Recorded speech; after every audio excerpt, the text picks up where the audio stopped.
ಎಲ್ಲರನ್ನು ನೋಡಿ ತುಂಬ ಸಂತೋಷಪಟ್ಟಿದ್ದಾರೆ. ಈ ಸಂತೋಷ ನನ್ನ ಸ್ನೇಹಿತರ ಮಗನೇ.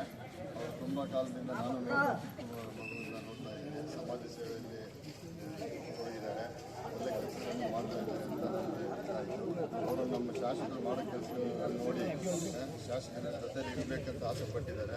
ಅದರಿಂದ ನಾವು ಈ ದಿನ ಅವರನ್ನು ಪಕ್ಷಕ್ಕೆ ನಾವು ಬರಮಾಡಿಕೊಂಡು ಇನ್ನಷ್ಟು ನಮ್ಮ ಪಕ್ಷವನ್ನು ಬಲಪಡಿಸಿ ಇನ್ನು ಅವ್ರನ್ನು ಮುಂದಿನ ದಿನಗಳಲ್ಲಿ ಇನ್ನೂ ಸಮಾಜ ಸೇವೆ ಮಾಡಲು ಶಕ್ತಿ ತುಂಬಿಸೋಣ ಅಂತ ಈ ಕಾರ್ಯಕ್ರಮವನ್ನು ಆಯೋಜಿಸಿರುವ ನಮ್ಮ ಎಲ್ಲ ಯುವಕರಿಗೂ ಹಾಗೂ ಗಣೇಶ್ಪುರಂ ನಿವಾಸಿಗಳಿಗೂ ನನ್ನ ಧನ್ಯವಾದ ನೀಡುತ್ತಾ ನಾನು ಈ ಸಂತೋಷ್ ಕುಮಾರ್ ಅವರನ್ನು ನಮ್ಮ ಪಕ್ಷಕ್ಕೆ ಸೇರ್ಪಡೆ ಹಾಗೂ ಅವರು ಸ್ನೇಹಿತರನ್ನು ಇದೇ ಸಮಯದಲ್ಲಿ ಎಲ್ಲರನ್ನು ನಮ್ಮ ಪಕ್ಷಕ್ಕೆ ಸೇರ್ಪಡೆ ಮಾಡಿಕೊಂಡು ಅವ್ರ ತಂಡನ ಸೇರ್ಪಡೆ ಮಾಡಿಕೊಂಡು ನಮ್ಮ ಪಕ್ಷವನ್ನು ನಾವು ಬಲಪಡಿಸಬೇಕಂತ ನಮ್ಮ ಆಸೆ ಇದೆ.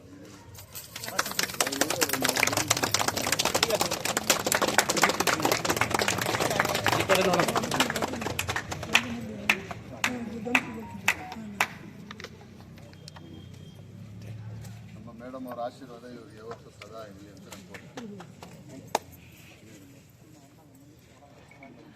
ಗಣೇಶ್ಪುರಂ ವಾರ್ಡ್ ಸಂತೋಷ್ ಅನ್ನೋರು ಅವ್ರ ತಂದೆಯವರು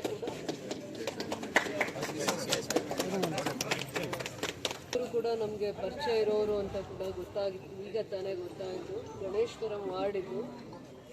ಇಲ್ಲಿ ನೀರು ಭಾಳ ಚೆನ್ನಾಗಿ, ಬೇರೆ ಎಲ್ಲದಕ್ಕಿಂತ ಈ ವಾರ್ಡ್ನಲ್ಲಿ ತುಂಬ ಚೆನ್ನಾಗಿ ನೀರು ಸೌಲಭ್ಯ ಆಗಿದೆ. ಬೋರ್ವೆಲ್ ಕೊರೆದಾಗ 600 ಫೀಟಲ್ಲಿ ನೀರು ಸಿಕ್ಕಿದೆ, 3 ಇಂಚ್ ಮೇಲೆ ನೀರು ಸಿಕ್ಕಿದೆ. ಇಂಥ ಬೇಸಿಗೆಯಲ್ಲೂ ಕೂಡ ನೀರು ಜಾಸ್ತಿ ಸಿಕ್ಕಿದೆ ಅನ್ನೋದೊಂದು ತುಂಬ ಖುಷಿ. ಅದಕ್ಕೆ ಹೆಣ್ಮಕ್ಳೆಲ್ಲ ಸಾಕ್ಷಿಯಾಗಿ ಪೂಜೆಯಲ್ಲೂ ಭಾಗವಹಿಸಿದ್ದಾರೆ.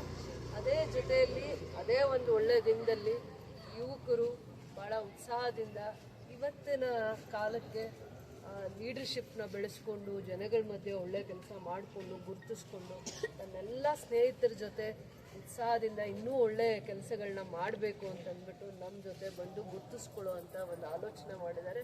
ಅವರಿಗೆ ಶುಭ ಹಾರೈಸ್ತೀನಿ. ಸಂತೋಷ್ಗೆ ಮತ್ತು ಸಂತೋಷ್ ಜೊತೆ ಎಲ್ಲ ಸೇರ್ಕೊಂಡು ಬರ್ತಾ ಯುವಕರಿಗೆ ಆ ಥರದ್ದು ಒಂದು ಲೀಡರ್ಶಿಪ್ ಕ್ವಾಲಿಟೀಸ್ ಬರೋ ಅಂಥದ್ದು ಮತ್ತು ತನ್ನ ಏರಿಯಲ್ಲಿ ಗುರುತಿಸ್ಕೊಂಡು ಏನು ಒಳ್ಳೆ ಕೆಲಸ ಮಾಡೋಕ್ಕಾಗತ್ತೆ ಆ ಥರ ಸೋಷಿಯಲ್ ಸರ್ವಿಸ್ ಕೂಡ ಮಾಡ್ಕೊಂಡಿರೋದ್ರಿಂದ ಅವ್ರದ್ದೇ ಆದದ್ದು ಒಂದು ತಂಡ ಲವಲವಿಕೆಯಿಂದ ಉತ್ಸಾಹದಿಂದ ದೇವ್ರ ಕೆಲಸಗಳು ಮಾಡ್ಕೊಂಡಿರ್ತಾಯಿದ್ರು. ಇನ್ನು ಮುಂದೆ ಜನಗಳ ಸೇವೆ ಮಾಡ್ತೀವಿ ಅಂತ ಒಂದು ಸಂಕಲ್ಪ ಮಾಡಿ ಬಂದಿದ್ದಾರೆ. ಅವ್ರನ್ನ ತುಂಬು ಹೃದಯದಿಂದ ಹಾರೈಸ್ತೀನಿ. ಮುಂದೆ ಭವಿಷ್ಯದಲ್ಲಿ ಒಳ್ಳೆ ಅವಕಾಶಗಳು ಸಿಗಲಿ ಅಂತ ಹಾರೈಸ್ತಾ ಒಳ್ಳೆಯದಾಗಲಿ ಅಂತ ನಾನು ಪಕ್ಷಕ್ಕೆ ಸೇರ್ಪಡೆ ಮಾಡ್ಕೊತ ಅವ್ರಿಗೆ ಶುಭ ಹಾರೈಸ್ತೀನಿ. ಒಳ್ಳೆಯದಾಗಲಿ.